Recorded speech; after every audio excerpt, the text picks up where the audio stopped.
हम लोग बिपिन चंद्रा सीरीज देख रहे हैं और इसमें चैप्टर 35 जिसमें हम लोग बात कर रहे थे quit India movement and INA। इससे पहले हमने क्विट इंडिया मूवमेंट को बहुत डिटेल में देखा था और मैंने क्वेश्चन आपके सामने चूंकि बिपिन चंद्रा सर ने लास्ट के 2-3 पेजेस में एक दो क्वेश्चन बहुत ही इंपॉर्टेंट एस्पेक्ट को डिस्कस किया है। पहला जो इन्होंने इंपॉर्टेंट एस्पेक्ट डिस्कस किया है कि ये जो पूरा का पूरा ये मूवमेंट है ये स्पॉन्टेनियस था या फिर ये मूवमेंट ऑर्गेनाइज था। स्पॉन्टेनियस मतलब ऐसे ही हो जाना ना, बिना किसी ऑर्गेनाइजेशन के, कितना किसी प्लानिंग के।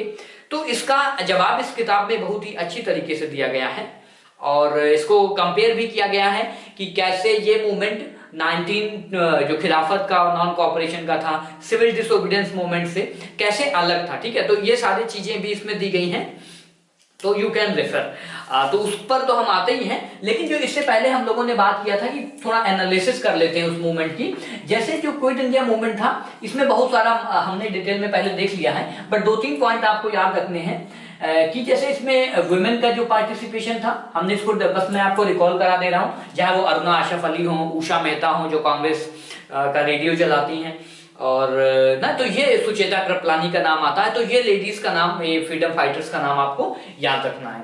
दूसरा इसमें यूथ का जो पार्टिसिपेशन पे हम लोगों ने बात किया था, हमने देखा था कि कैसे BHU के स्टूडेंट्स ने जो है उसको रीजनल लेवल पर ना डिसेंट्रलाइज किया था, खासकर जब उनके लीडर अरेस्ट हो जाते हैं तो ये कमान जो यंग जनरेशन है उस पर आ जाती है कि मूवमेंट को कैसे लीड किया जाए। ये सारी चीजें थी। इसके बाद जो लोकल जमींदार थे, लोकल जमींदार, ठीक है, उनका भी कंट्रीब्यूशन था। जैसे बहुत अच्छा नाम आता है महाराजा ऑफ दरभंगा का। ठीक है, महाराजा ऑफ दरभंगा के पास ब्रिटिश के जो ICS अधिकारी होते हैं वो कहते हैं साहब अपने जो है लठियार हमें दे दो ना, लाठ मारने वाले, लेकिन ये नहीं भेजते हैं। ठीक है, जबकि इन्हीं की जनता एक तरीके से आप देखो ऑल ओवर इंडिया में, जैसे सरदार पटेल साहब जो है गुजरात में ये कह रहे होते हैं कि कोई जमींदारों को टैक्स नहीं देता है, तो ऐसे में एक जमींदार का महाराजा ऑफ दरभंगा का participation is something which is phenomenal।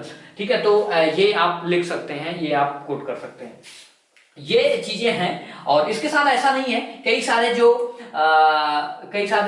जो लोकल बिजनेसमैन होते हैं, एक बहुत अच्छा नाम आता है, कोई लेडीज करके हैं आई थिंक, तो वो सतारा में महाराष्ट्र में आप देखोगे बुक में दिया गया है। तो सी आल्सो कंट्रीब्यूटेड, सी और ही, I can't remember exactly, but वो भी कुछ पैसे देती हैं, खासकर जो सतारा में वो गवर्नमेंट नहीं बनाई जाती है, पैरेलल गवर्नमेंट के बारे में हमने देखा था, वही वाला।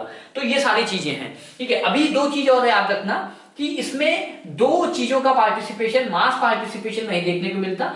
पहला है मुस्लिम का पार्टिसिपेशन उतना नहीं देखने को मिलता है, क्योंकि रीजन इज एविडेंट, हम लोग डिस्कस करते आ रहे हैं, हम लोगों ने डिटेल में देखा है कि कैसे भारत में कई सारे फेजेस में देखा है, कैसे लिबरल फेज का कम्युनिज्म, फिर एक्सट्रीम कम्युनिज्म, स्टेजेस कम्युनिज्म, तो कम्युनिज्म अब तक कम्युनलिज्म, ठीक है, नॉट कम्युनिज्म, कम्युनलिज्म, वो भारत में पूरी तरह से आ चुका है, उसके पांव पसर चुके हैं, और जिन्ना जैसे लोग और इकबाल की पोइट्री अभी कम्युनल हो गई है और पूरा का पूरा खेल बिगड़ गया है। हिंदू मुस्लिम डिसयूनिटी देखने को मिलती है, और उसी का कारण होता है कि मास स्केल पर यहाँ पर जो मुस्लिम पार्टिसिपेशन है दैट इज नॉट एविडेंट, वो दिखता नहीं है हमें। दूसरा है जो कम्युनिस्ट फैक्शन है, क्या है, जो कम्युनिस्ट फैक्शन है वो भी इसमें पार्टिसिपेट नहीं करता है। ठीक है, अब वो नहीं क्यों करता है, क्योंकि आप देखो रसिया के ऊपर वार कर दिया है नाजी ने, किसने, नाजी गवर्नमेंट ने रसिया के ऊपर वार कर दिया है। अब रसिया और ब्रिटेन एक हो गए हैं, ठीक है, इनका दोनों का अटैक एक है।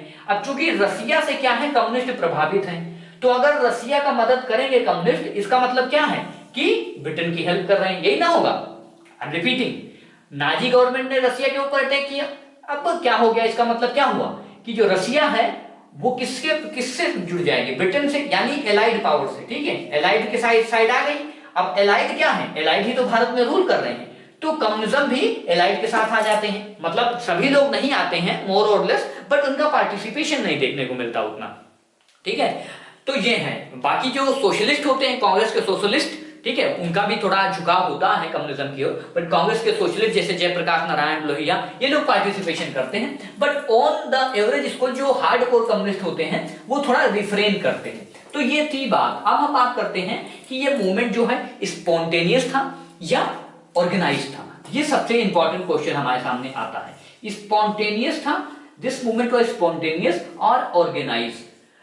तो कोई भी मूवमेंट हुआ है भारत के इतिहास में, कोई भी मूवमेंट हो लो, आज देख लो, किसी भी पार्टी इलेक्शन लड़ती है या कोई छोटा मोटा मूवमेंट हो, कोई सेमिनार हो, तो एक प्रपोजल बनता है, एक ड्राफ्ट बनता है, रेजोल्यूशन होता है, उस पर लोगों की सहमति ली जाती है। तो सेम एज भारत में जितने भी मूवमेंट हुए, वो जहां 1857 से ले लो, उनका एक प्लानिंग तो था, उनका एक प्लानिंग था। आप अगर क्लोजली रिलेट करोगे तो उनका सभी का प्लानिंग था, इवन क्विट इंडिया मूवमेंट का सभी का प्लानिंग है। कोई सेशन होता है, कोई बात रखता है, कोई उस पर डिसएग्री करता है, बट मोर और less here is the planning, ठीक है। तो ये सारे मूवमेंट में आपको देखने को मिलता है, तो ये प्लानिंग है। अभी देखो, अगर ये क्वेश्चन है तो अब चूंकि बिपिन चंद्र सर भी इसका, क्योंकि ये हिस्टोरियन है, ये डायरेक्ट तो ये नहीं कहेंगे ना कि ये केवल स्पॉन्टेनियस था, ऐसे ही हो गया था, नहीं, दोनों की खिचड़ी बताते हैं ना, ऐसे कि भाई ये ऐसे भी था, इसमें ये भी देखने को मिलता है, ये भी देखने को मिलता है। तो अगर आप ऑर्गेनाइजेशन की बात करो तो हाँ भाई, ये भी जो क्विट इंडिया मूवमेंट था 1942 का,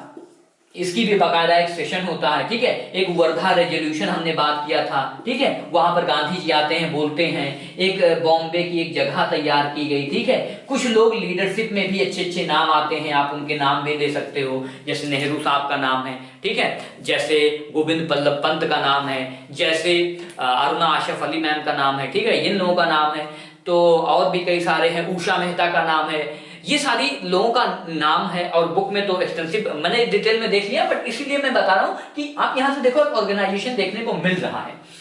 फिर सारा खेल जो है, आप सब बता सकते हो कि कांग्रेस वर्किंग कमेटी कैसे काम कर रही है, ये सारी चीजें हैं। These are something which part of plan. हाँ, ये एक प्लान्ड मूवमेंट था, ये सारी चीजें आप दिखा सकते हो।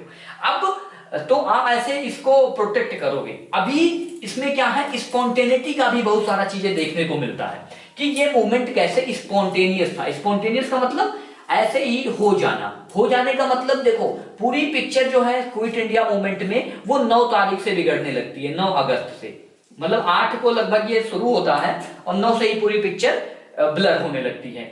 9 के शुरुआती घंटों में ही लोगों को जो है, टॉप लीडरशिप क्या हो जाती है, अरेस्ट हो जाती है। जब टॉप लीडरशिप अरेस्ट हो जाएगी तो जो लोकल यूथ है उसके अंदर हाथ में आएगा पावर, ठीक है।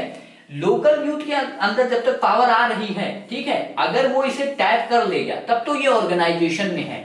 लेकिन उसके बाद जो यदा कदा चीजें शुरू हो जाती हैं, जैसे कि पुलिस स्टेशन में जाकर वायलेंस कर दो, ठीक है, वायलेंस कर दो, अंडरग्राउंड एक्टिविटीज कर दो, ठीक है, पैरेलल गवर्नमेंट बना दो, ठीक है, पैरेलल गवर्नमेंट बना दो।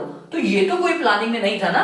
गांधी जी कहते हैं क्या, जाके पुलिस स्टेशन जला दो, दिस इज अनप्लान्ड, ठीक है, दिस इज अनप्लान्ड, ठीक है। क्विट इंडिया मूवमेंट भी दो गांधी साइटेड डू और डाई, इसका मतलब ये नहीं है कि सही में जाके तुम वायलेंट ही हो जाओ, ठीक है। तो आप ये याद रखो, पैरेलल गवर्नमेंट क्या कांग्रेस ने बनाया था क्या कि भाई आपको पैरेलल गवर्नमेंट बनाना है, बंगाल में जातीय सरकार बना लेना, सतारा में तुम प्रति सरकार बना लेना, ठीक है, बलिया में चित्तू पांडे तुम भी एक सरकार बना लेना, ऐसा तो कोई ऑर्डर था नहीं।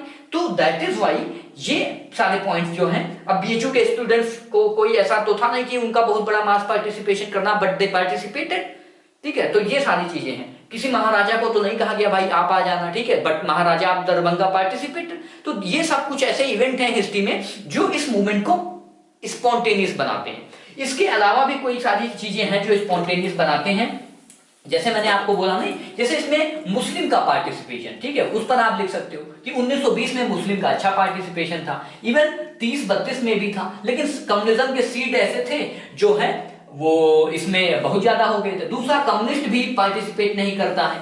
कम्युनिस्ट जो है रसिया के कारण जो है थोड़ा अलगाव उसे लगता है, ठीक है।